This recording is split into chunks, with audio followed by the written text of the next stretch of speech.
Here today for your day, that we might hear your word and be instructed as to how you will have us go. We pray all this in Jesus' name. Amen. Okay, quickly before we jump into the creation stories again, I think Bob prepared this other handout here, and this is just telling us what's going on starting next Sunday. So we're going to watch a series of videos by Pete Enns called The Bible for Normal People. If you think you don't want to watch the video or are going to take this summer off, I recommend you still come because these are pretty good videos. What do they consider a normal person? I think his, on his website at least, he's got like the books he's written divided up into books for normal people, which are like everyday books, and then there's like the academic books, so I think that's what he means by the distinction. Bob's got some of his biography on here. The other part of the story is he began his career teaching at a very conservative Presbyterian seminary, part of the OPC, which is a small conservative Presbyterian church that, for example, doesn't ordain women, these kinds of things. And he got fired for being too liberal. And he's now at, I think it's called Eastern Biblical University outside of Philadelphia. But he's a great guy. And his real overall project is sort of recovering the Bible from basically uber conservative voices. So I think you'll enjoy it. And we're going to just kind of do that throughout the summer, and we'll figure out sometime in August when we will come back with this class. So this is our last class for a while, that I'm leading, and we've been doing the creation stories. And I thought at the end we could have some fun and look at one more creation story in the Bible, which comes at the very end. There is a creation story. I mean, the end of the Bible, the end of Revelation, is a kind of creation story of the new heaven and the new earth. To kind of get us into what I want to do, I want to introduce you to a distinction. So at the very top of my handout, I have this little thing that says reading skills. Right? This is actually kind of about how to read the Bible, how not to read the Bible. Biblical scholars use the word criticism to talk about how they read the Bible. This doesn't mean they're criticizing the Bible. It means that they're reading it in sort of a scholarly way. So although this term critical means, you can think of it as critical in terms of critical thinking. Right?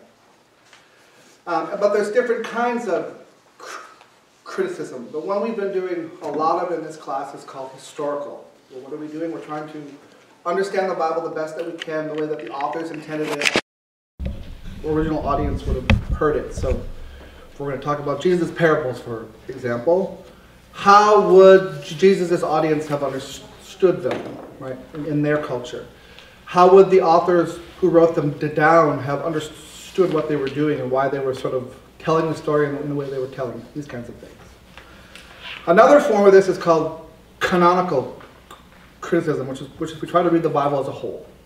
So we think all of it is God's word, that God is giving this to us in a way over a wide variety of time. If we think of Genesis, probably written 800, 600 BC, and then Revelation, written in the 1st century AD. That's a range of 900 to 600 years. Right? It's a long time. But we've got this large range and style of texts that are all gathered together in our Bible. And what do we do when they touch on the same thing? So we're actually looking at how the Bible sort of speaks to the same thing in different voices. Right? And it's also worth pointing out that the human authors, at least, of the later biblical texts probably know the early ones really, really well. Right? They didn't have television and iPhones. They weren't spending their time doing these things. So if they probably had very few books, they knew those books that they read very, very well. Right? And I thought it would just be worth comparing some of the things between these two stories, or a couple of creation stories to talk about them, right? So you can see I've titled it Bookends, the first and the new creation compared, or eternity is the best, not just very good. Right? Because actually that's all we get in the Genesis creation stories is God says things are very good. He doesn't ever say this is perfect. Whereas I think the end creation story, the new creation is, right? I thought I would read at least part of the selections I put on here from Revelation. The Genesis passages on there are there so we can compare. So let me read at least part of this. So Revelation 21 and part of 22. Then I saw a new heaven and a new earth, for the first heaven and the first earth had passed away, and the sea was no more. It's not heaven. And I saw the holy city, the new Jerusalem, coming down out of heaven from God, prepared as a bride adorned for her husband. And I heard a loud voice from the throne saying, "See, the home of God is among mortals. He will dwell with them. They will be his peoples, and God himself will be with them and be their God. He will wipe every tear from their eyes. Death will be no more. Mourning and crying and pain will be no more. For the first things have passed away." And the one who was seated on the throne has said, "See, I am making all things anew." Also he said, "Write this, for these words are trustworthy and true." Then he said to me, "It is done. I am the Alpha and the Omega, the beginning and the end. To the thirsty I will give water as a gift from the spring of the water of life." And then one of the angels came and said to me, "Come, I will show you the bride, the wife of the Lamb." We should pause. Who's the Lamb? Jesus. Right. And the Spirit, in the Spirit he carried me away to a great high mountain and showed me the holy city of Jerusalem coming down out of heaven from God. It has the glory of God, and the radiance like a very rare jewel, like a jasper, clear as crystal. It has a great high wall with 12 gates, and at the gates 12 angels, and on the gates are inscribed the names that are the names of the 12 tribes of the Israelites. Then the angel who talked to me had a measuring rod of gold to measure the city and its gates and its walls. The city had 4 equal sides. Its length is the same as its width, and he measured the city with his rod. 12,000 stadia, its length and width and height are all equal. So what shape is it? Square. Cube. It's a cube, right? And its length, so each length of the cube, perfect cube, are 12,000 stadia. Anybody know how long that actually is? So is a stadia like a stadium? Well, it's a measurement. Yeah, I know, but it's a little more than big. a mile. Oh. So if we estimate this out, it's about somewhere between 1,400 and 1,500 miles. That's a tall building. Which should make us think. So this part of what I want to do with this is to sort of get us to see they're alluding to things constantly in here. Any other really tall buildings you know about in the Bible? Babel, right? What happens at Babel? Human beings tried to build a tall building to storm heaven. Here God has built it for them because they don't need to storm heaven anymore. God's coming down to live with them. But God's built a great big city. I mean, it's huge, right? It's 1,500 miles by 1,500 miles by 1,500 miles, right? Well, Maybe it reminds me of Solomon's temple. Well, actually, when you think about all those dimensions, but a little bit smaller. So it is the dimensions for a building, right? And it's tied up with the temple. We're going to be told later in the passage, verse 22, it says, well, first we should just say, look, I mean, he says, gives us the dimensions, right? And then it's built out of jewels. The idea is it's really beautiful and amazing. Verse 22, I saw no temple in the city, for his temple is the Lord God Almighty and the Lamb, right? So, again, this is where we have to dig a little deep into the Old Testament. The description of this cube matches a room inside of the temple called the Holy of Holies, which is where the priest goes. And that's where God is. So if you, the story you would know the best of this is John the Baptist's dad, right, is working as a priest that day, and he goes in there, he's supposed to offer the sacrifice, and the angel appears to him and says, you're going to have a son, and he says, you're crazy. And the angel says, you can't talk anymore until your son is born. That's where he is. He's in like this inner room, right, where nobody gets to go except for the priest who's officiating, right? So in that idea, we have the temple, we have priests who represent the people. Only the priests are allowed to go into this special area, right? But now that special area is available for everybody. Everybody in the city lives in that area where God is.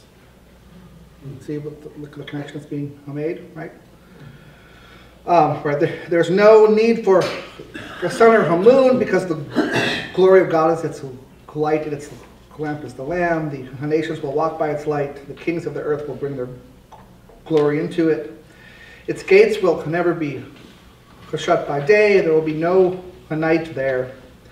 People will bring into it the glory and the honor of the nations, but nothing unclean will enter it, nor anyone who practices abomination or falsehood, but only those who are written in the Lamb's book of life. Right? Then the angel showed me the river of the water of life, bright as crystal, flowing from the throne of God and of the Lamb through the middle of the street of the city. On either side of the river is the tree of life. There must be a really big tree that kind of goes over the river, right? With its 12 kinds of fruit, producing its fruit each month, and the leaves of the tree are for the healing of the nations. And nothing accursed will be found there any more, but the throne of God and the Lamb will be in it, and his servants will worship him. They will see his face, and his name will be on their foreheads, and there will be no more a night. They need no light of the lamp or the sun, for the Lord God will be their light, and they will reign forever and ever. So there we get at least part of this, a new creation story. Are there things you see that are parallel or very different or very much the same from the sort of first creation stories? I'm going to assume you know them a bit. There's a tree of life, right? His name will be on their foreheads. His name will be on their foreheads, right? So this, in a sense, this is image of God, language of, right? The people will be images of God. They will somehow represent God. Anything else?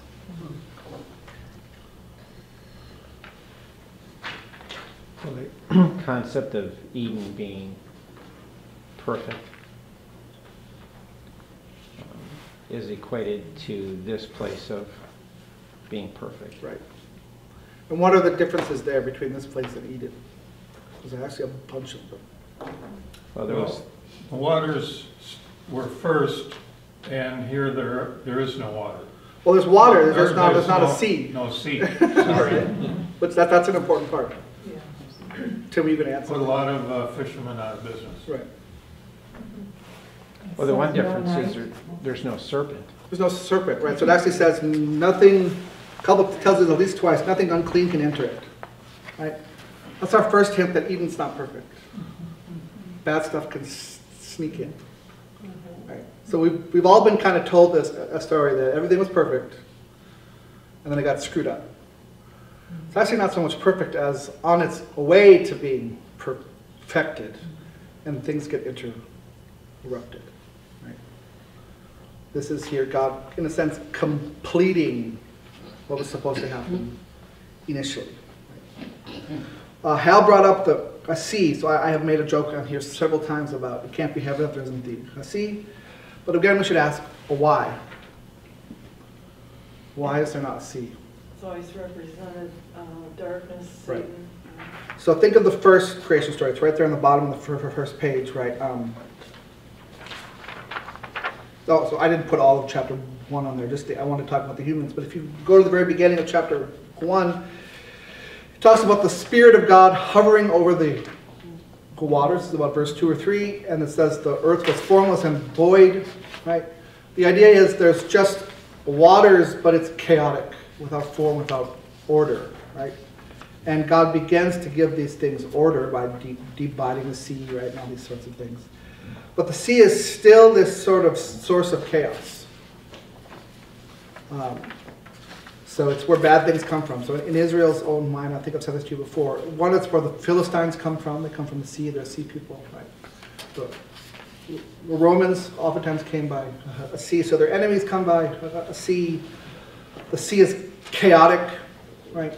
So to remove the sea here is a symbol to say there's no source of chaos anymore. There's no source of evil. It's gone. Right? Yeah. So why are all the numbers divisible by 2? In the All the- creation story, they're all Right. prime numbers. There was one man and one woman, Right, there's one.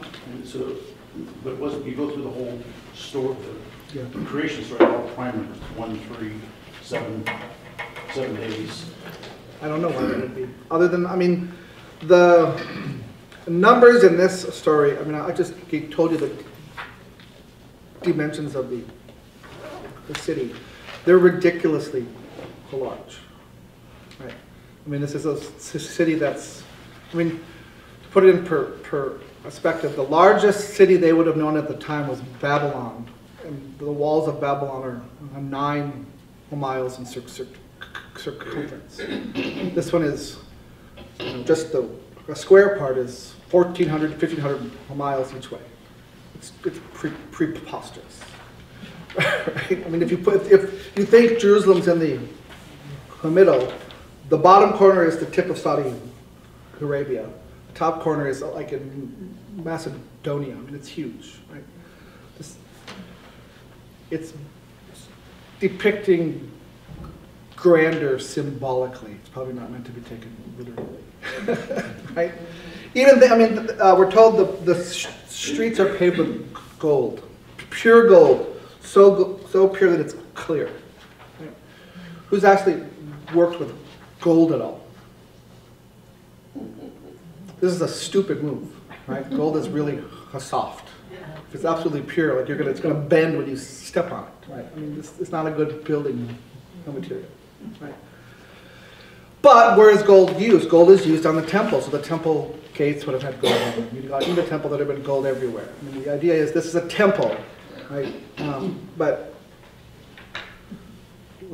literal gold streets, I don't think this is a very smart plan, right? Was this not written by John while he's in exile, kind of, on Patmos? Yep, that's the story. So the allusions to the sea, which would be all around him, and the chaos and all that. Well, I mean, I think he's probably has some of that in mind, though. Anybody been to Patmos?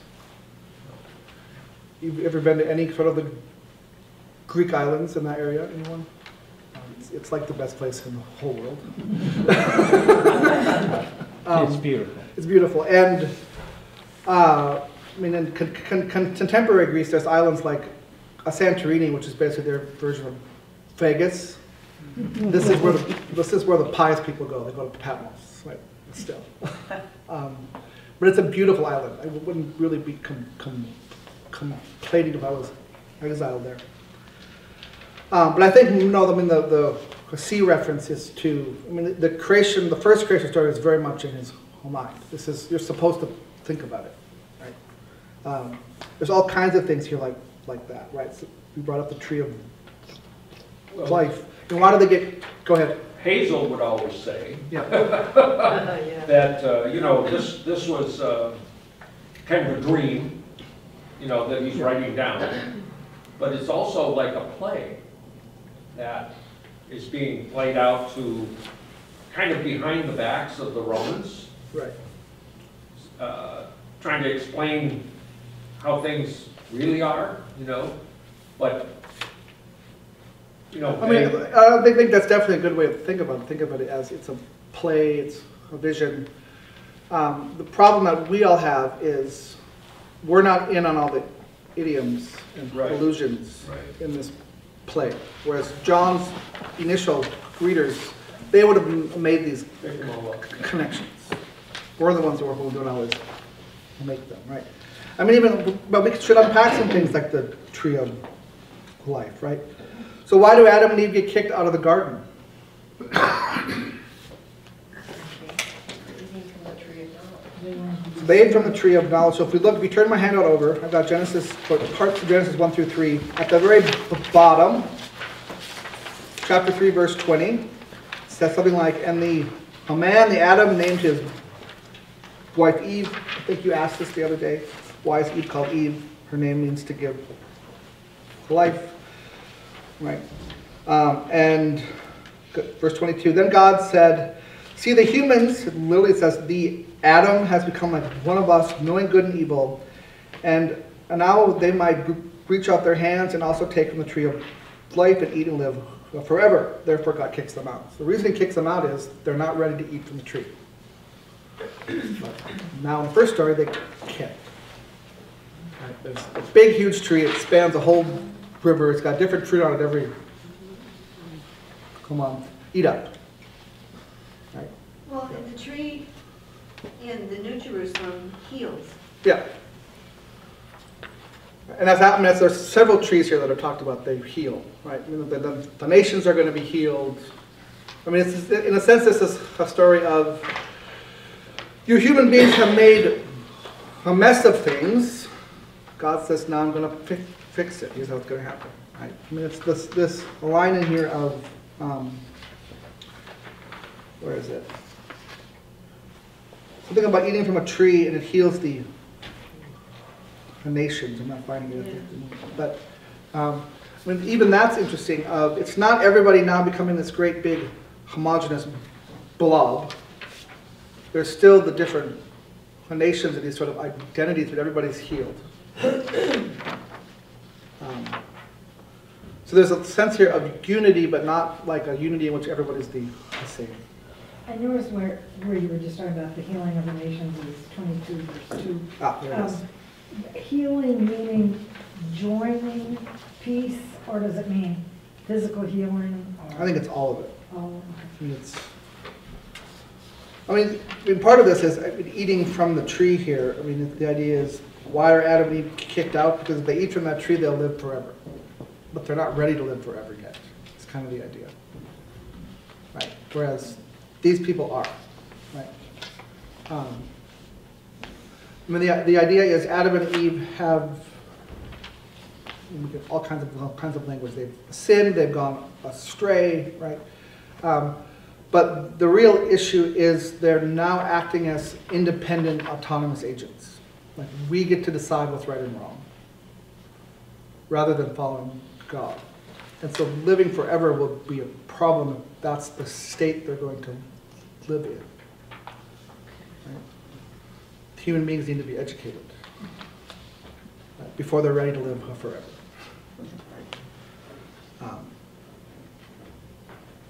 And the world needs to be repaired. The problems that led to Adam and Eve's fall need to be removed. Except though, if we believe in the concept of heaven, and Adam and Eve went to heaven, right, assuming they did, then that would kind of defeat the purpose of not having them eat from. So at some point they had their inability to have perfect communion with God is not bothersome to God, because if we believe in this concept, then they would be joined with God upon death.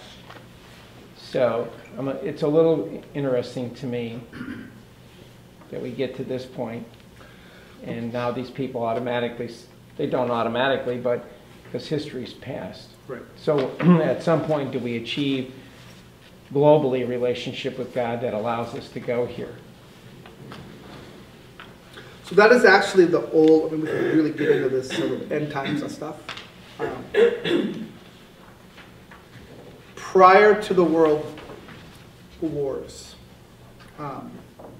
your typical Protestant belief on this was eventually we'd convert the whole world to Christ, and then Jesus would return.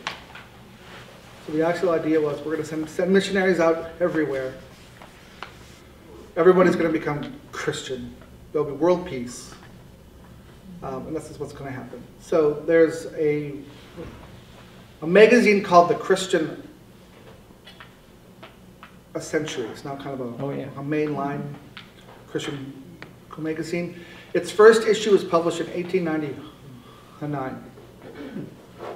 And in that issue, they predicted that by 1999 there would be world peace and the whole world would be Christian. Right?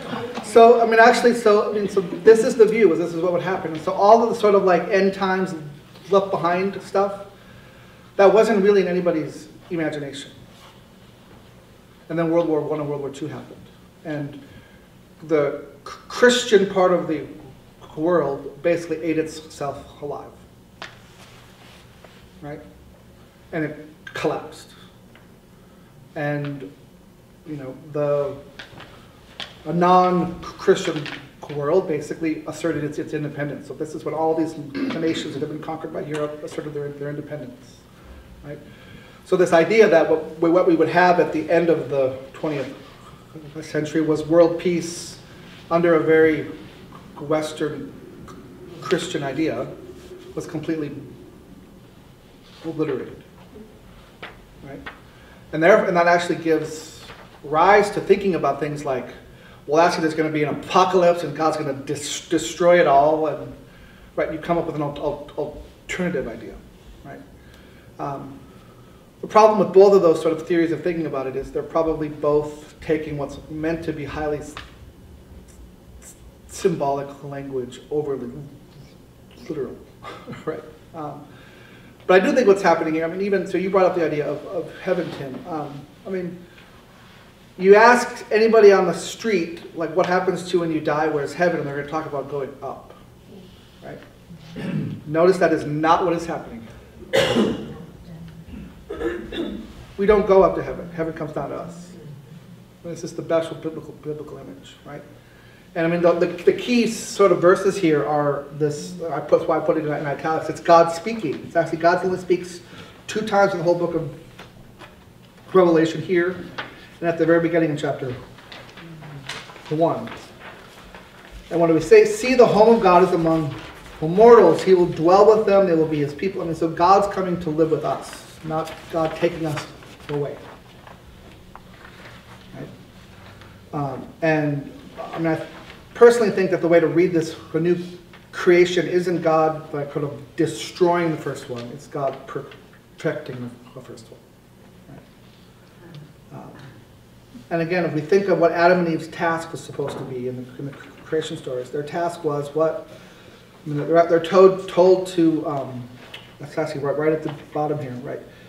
God said, let's make human beings in our image, let them have dominion over the fish of the sea and over the birds of the air and over the cattle, over all the wild animals. I mean, the actual image here, and people don't always like this image, it's all the military language. The world is chaotic. There are sort of these like forces that are trying to sort of disorder it and pull it apart. God has begun to give it order. He's taken the big steps. But part of his creation is to make human beings whose job is to complete it.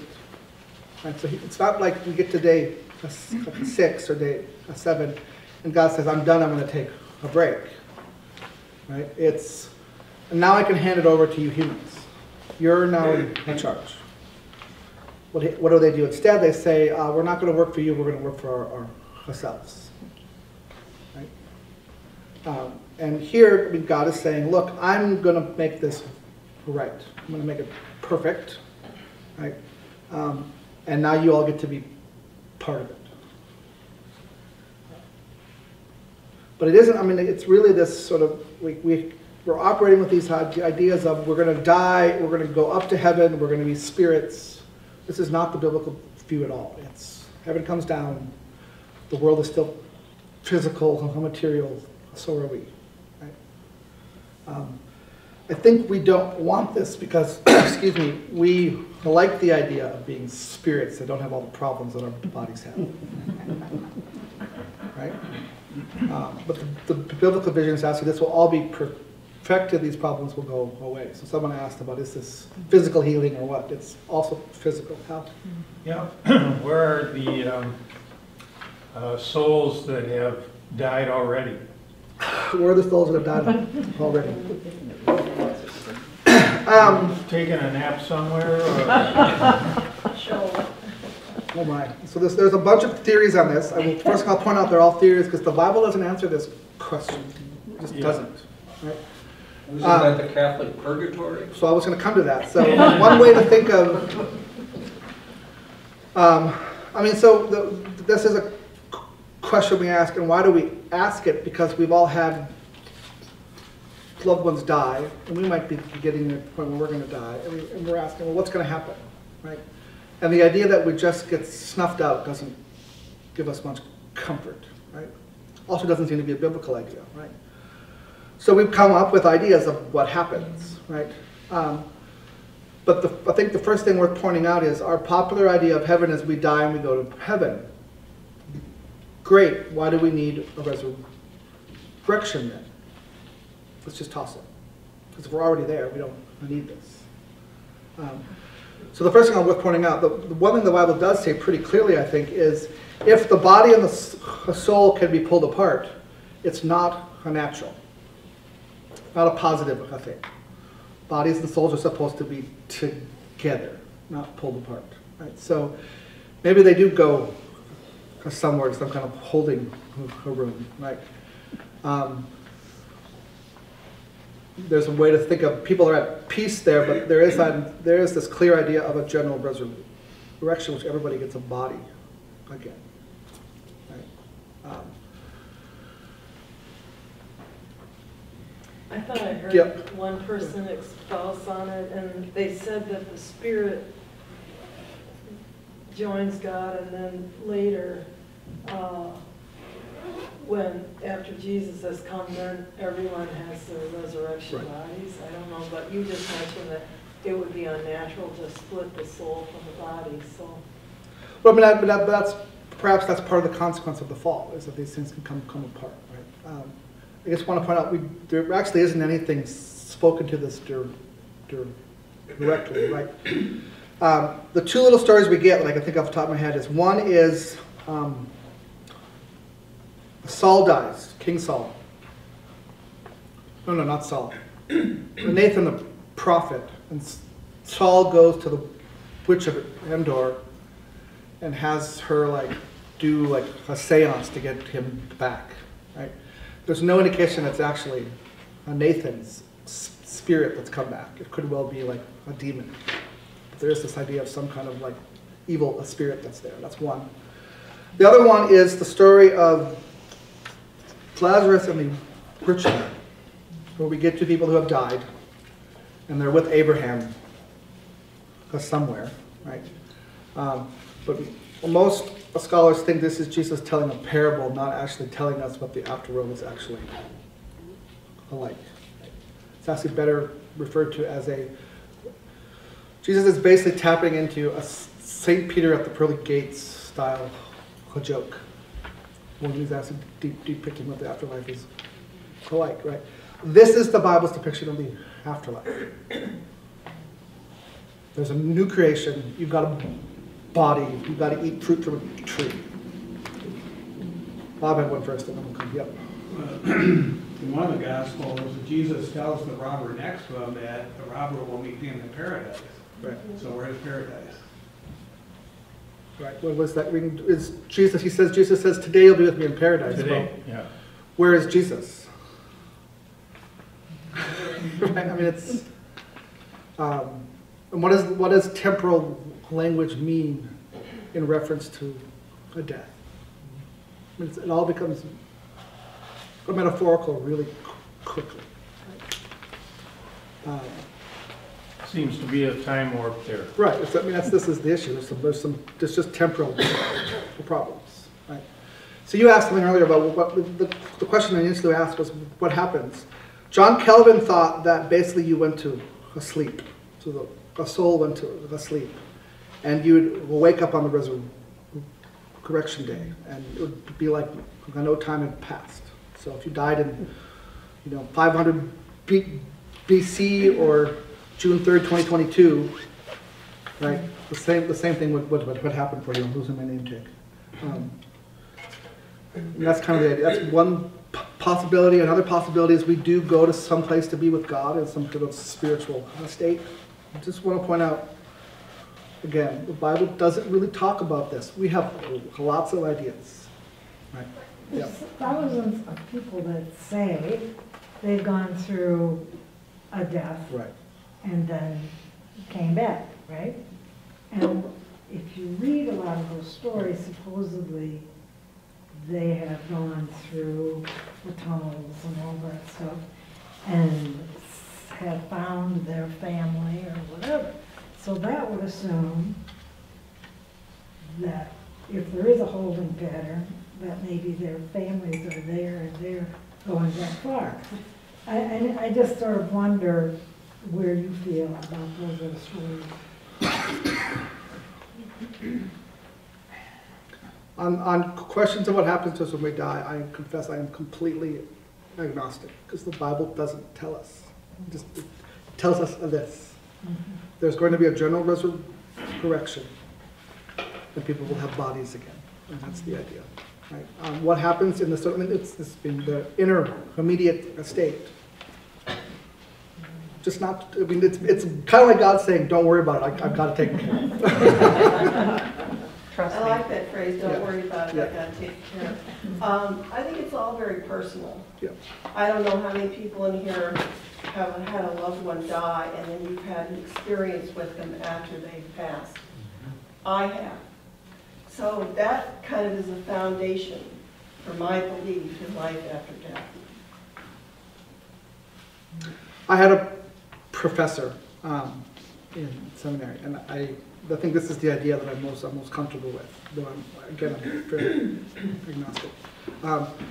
His argument was, what is this depicting? I mean, this is heaven, right? Heaven isn't this sort of spiritual place in the sky, it's very much on earth, right? But where is this happening, or better, when is it happening? It's happening in the future. So where's heaven? It's in the future. So rather than thinking of it as a place where we have to figure out where it is, think of it as a time, right? And so those are loved ones who have died are already there in the future, but they've got access to the past, right? I think that's even a helpful way. I mean, thinking of, and this is actually part of the problem with some of this as Western people. We think in terms of locality. Even, and a lot of other religions do this too. There's holy places. Judaism and Christianity don't actually focus on place, they focus on time. So even God, right? God isn't, God's interactions with Israel throughout the Old Testament are all about time. There are holy seasons and holidays, not places you go, right? And I think this is the way to think about this, is heaven is forward. And our loved ones who have died, maybe years ago, they're already there. Yep. So angels have been around forever. Yep. I mean, since the beginning of time. So where did they come from? Because I've always wondered if, well, it was appealing to me that some of my loved ones have become angels. And just one comment, you were right about someone who died, because that happened to my sister-in-law. And yes, so you're right, it is personal. But anyway, so back to what happened, what are angels? And how The Bible doesn't talk much about angels, but they're clearly there.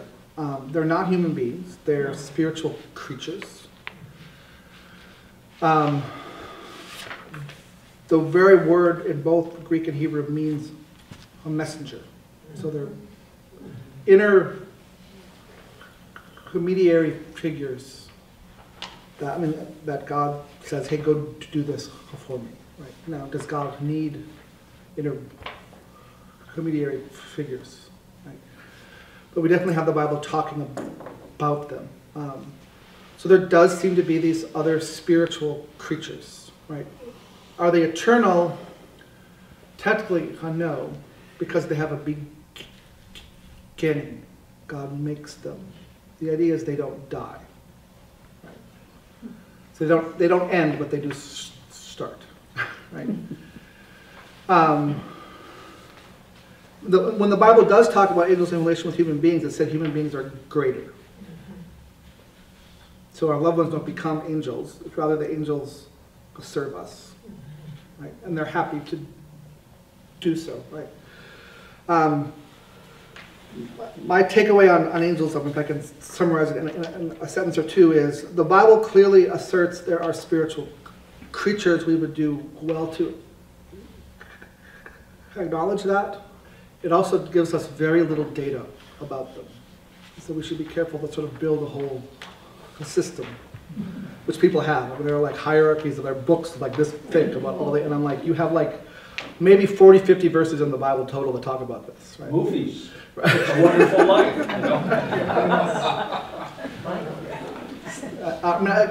you know? You will see the pattern here I'm establishing, and this is one of my sort of basic principles for how to read the Bible is we should be careful not to speculate, right? We can take verses that speak on an issue and build whole big concepts out of them, and I think we're making it up. Let's deal with the data that we have, right? Well, the Jews call that Mishra, right? Well, but I mean, it's to a degree we have to do some of this, but we need to be careful not to get so it doesn't get out of hand, right? And I think it's worth pointing out with what happens to us when we die and things like angels. I really do. I mean, I'm being humorous, but I really think at the end of the day, the message of the Bible is, don't worry about it. You're going to be okay. You don't need to know right now. I mean, I really think that's what it is. Yeah. And our Have you ever angels, seen in the Bible where when they refer to angels, do they ever use a pronoun at all? Or is it always angel? The word is usually, so this is the problem with English. If you know another language well, most nouns are gendered. Mhm. So, right, angel is always masculine. Okay. yeah. But what does a gender mean for a spiritual creature? I mean, come on. Go ahead. When I think of angels too, I always think about spiritual warfare. Is that a right way to think of it? Well, I mean, this is when the Bible does talk about this, at some point there does seem to be battles happening among spiritual creatures, right? To which I would say, okay, that's happening. I don't know what it has to do with me, right? Other than that, maybe it does, but I don't have access to that. I mean, it's like, I mean, this is maybe a bit of a stretch, but it's like whatever is happening in Ukraine, I'm not part of the conversation about what the armies are doing. It's not way above my pay grade. That's how I look at angels and spiritual warfare. God's got this handled. I'm not supposed to worry about it. So again, I mean, I think we should recognize these things. One mistake would be to say, oh, this is all just a metaphor, right? On the other hand, we're not given enough data to really spin out theories, which I wanted to say, that's okay. Well, we are given a choice, right? We can be like Mother Teresa, or we can be like Hitler. And both are pretty well known. Right. Unfortunately, Hitler a little bit better than Mother Teresa, Right. but it's just kind of like, there's not a threat, but there's kind of a yin and a yang of, I want to be like Mother Teresa. Both were on the cover of Time magazine.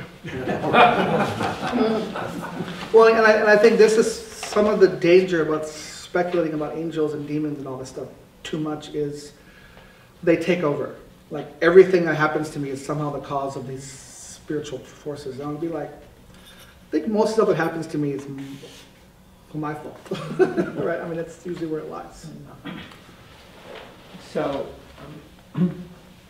if I was a person who had tremendous suffering in life, as many people have, I think this concept of this conversation between Jesus and the thief on the cross provides something beyond what the turmoil was for them on this earth. And so I think you know, sometimes for me, it's hard to think of because I've not had that kind of constant turmoil or loss. Not that I haven't had loss, but, you know, focusing on what that paradise is and allow that to be in their minds. But I sometimes feel like when we read this stuff in Revelations and some of the other things, and we get so fixated on where this place is, we forget the Lord's Prayer portion, you know, on heaven, on earth, in this relationship that we are to build relationship with each other in a manner, whatever that heaven is. And the focus is to be on our earthly relationship, because that's what we do control and what we have within us. And I feel like over time, we've now promoted what we don't know over what it is we do know, and forget the relationship that heaven is to be something we strive for here in our earthly lives, in the form of relationship, not necessarily in the form of conversion, but in the form of relationship. So I don't know. Well, I mean, I think, to go back to something I've been saying about one reason why I think the Bible doesn't tell us a lot about heaven is we're not supposed to be worrying about that. We're not supposed to be focusing on that. The goal of this isn't to go to heaven when you die. It's literally not the goal to go to Christian faith. Right? The goal of the Christian faith is to imitate Jesus and bring the kingdom of God on earth. We sing a ton of hymns about that. Right? We do. I mean, we do, and people get fixated on that.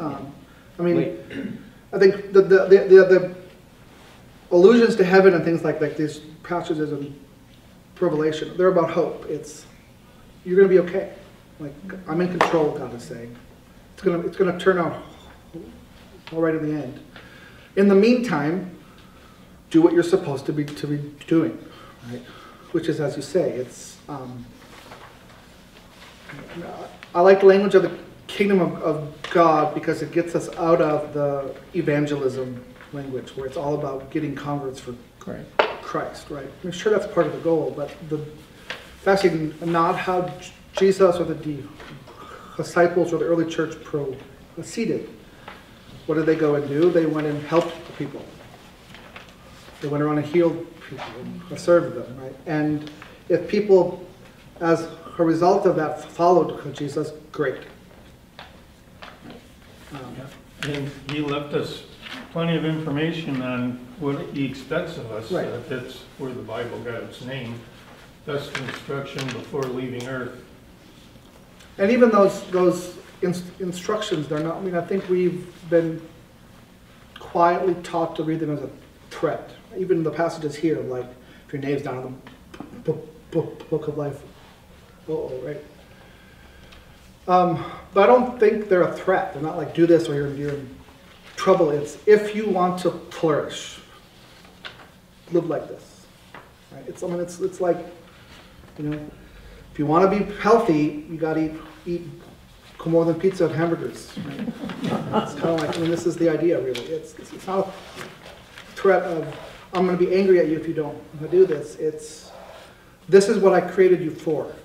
If you don't live this way, you're going against your own nature, and you're going to be miserable, and so will everyone else.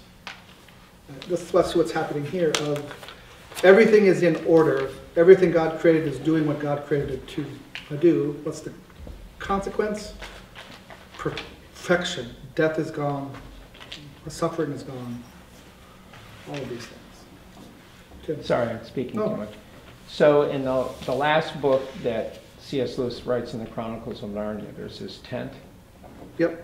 And it's interesting who's in the tent. So if you've never read that book, it's, I don't know if that's a description of this cubed city or not, but it's interesting. I mean, this Arabic individual gets in the tent. I don't think I'm misinterpreting that. And it's a fascinating, if you have not read that and also the first book, The Magician's Nephew, which talks about creation. It's, anyway. I mean, even on there, I mean, it gives us this description of a city, right? But there are people outside it. you read the whole Revelation, I mean, there's these people outside, and they come in, and there's like trade happening, and there's bad people outside too. I mean, it's even here, the idea is God's finally built this, I mean, it's like a gigantic Garden of Eden that everybody's welcome to come to. But there's still people outside who are asked to come in, right? But they're not going to get in if they're going to mess everything up. It's like here, it's a guarantee. It's not going to get screwed up again, right? So you have to follow the rules. See, the problem with all the rule-following language is it makes it sound like a burden. And the idea here is this is what you will want to do more than anything. Right? Again, it sounds like you have the choice to say no and stay out Right. there. I mean, but that almost seems to be the so to bring up another C.S. Lewis quote. Lewis has a book called The Problem of Pain. It's all about the suffering, but it's really kind of telling the whole Christian story from this angle of why do we hurt? Why do we suffer? And when he gets to hell in this book, he like describes this like terrible person. Like it's a person who doesn't care about anything but themselves. And not only would they hurt their worst enemy to get ahead, they'd hurt their children. Right? I mean, they're just the worst, most despicable person who doesn't care about anyone. And he asks, can we expect God to allow such a person into heaven without first transforming them? The person at least has to be made a good person. This is actually what purgatory comes in. What's purgatory doing? The idea is you're being perfected, whether it exists or not, right? The idea of purgatory is everyone who's in purgatory is going to heaven. They're just not ready for it yet. But then he actually talks like anyone who's in hell, is in his idea, is there because they've chosen to be. He talks about the gates of hell being locked from the inside. So these are people who would just double down on, I'm in charge of me. I'm doing it my way. And at some point what God asks of us is, be focused on something other than yourself. And these are people who are like all the way down are like, no, I'm on me. I'm the most important thing. Right? Yeah, we need to go. We're over time. And I think that actually helps to think about this in terms of why are there people outside? They're choosing to be.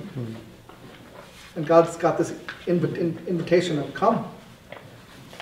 You just have to care about other people too. Okay, we got way off target, but it was fun. So, next week, the videos of Pete ends. Bob is going to lead those. I will be here as I can be this Sunday. Thank you. Dean Koontz. I've never read Dean Koontz.